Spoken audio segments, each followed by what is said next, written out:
Good afternoon दोस्तों एक important update है जो कि लखनऊ के अखबार में निकली है। अब प्रमोशन के बाद होंगे बेसिक शिक्षकों के तबादले। तो इसमें प्रमोशन की भी पूरी जानकारी है, तबादले के विषय में भी पूरी जानकारी। आइए इसको डिटेल में समझें।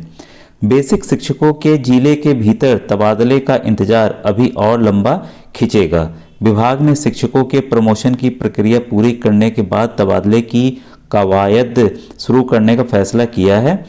प्रमोशन के लिए जिलों से जानकारियां मांगी गई हैं। सभी को पता है कि 13 जनवरी तक इन लोगों को पूरा डाटा देना है बेसिक शिक्षा अधिकारियों को।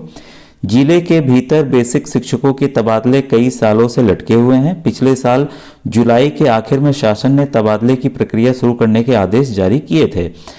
आदेश में निदेशालय से 10 दिन के भीतर ऑनलाइन आवेदन सहित तबादले की पूरी समय सारणी तैयार कर प्रस्ताव देने को कहा गया था। हालांकि यह मियाद बीत गई। इसी बीच हाई कोर्ट ने 69,000 शिक्षक भर्ती के तहत मेरिटोरियस रिजर्व कैटेगरी यानी कि MRC के 4,000 शिक्षकों को मनचाहे जिलों में तैनाती के आदेश दिए।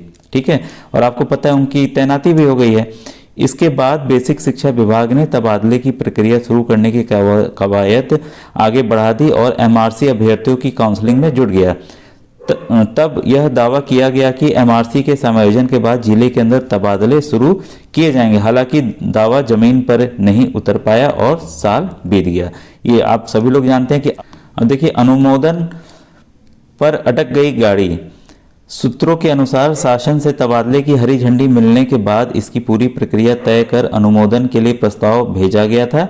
इसे अंतिम अनुमोदन के लिए CM कार्यालय भेजा गया। वहां से कुछ बिंदुओं पर स्पष्टीकरण मांग लिया और प्रक्रिया रुक गई। अब विभाग ने सभी जिज्ञासाओं को समाधान कर संशोधित प्रस्ताव भेजा है, जिस पर मुहर लगने की उम्मीद है। इसके बाद आदेश जारी होगा। विभाग ने इस बीच 1 दशक से लटके शिक्षकों के प्रमोशन का प्रस्ताव भी आगे बढ़ा दिया। प्रमोशन के बाद की स्थितियां के आधार पर तबादले की प्रक्रिया आगे बढ़ाई जाएगी। इसके बाद देखिए, पिछले महीने बेसिक शिक्षा निदेशालय ने शासन को बेसिक शिक्षकों के म्यूचुअल आधार पर तबादले का भी प्रस्ताव भेजा है। आवेदन वर्ष भर में कभी भी किए जा सकेंगे, लेकिन तबादले के आदेश छुट्टियों में जारी होंगे। इस प्रस्ताव पर अभी शासन से अनुमोदन और आदेश जारी होना है। अब देखिए, विजय किरण आनंद जी का ये स्टेटमेंट है। इन्होंने क्या दिया है, आइए इसको ध्यान से पढ़ें। बेसिक शिक्षकों के प्रमोशन की कार्रवाई शुरू की गई है। इसके बाद तबादले की प्रक्रिया पूरी की जाएगी। शासन स्तर से कुछ जानकारियां मांगी गई हैं, उसे भेज दिया गया है। जल्द ही आदेश जारी हो जाएगा। तो दोस्तों, ये थी पूरी update. Thank you very much.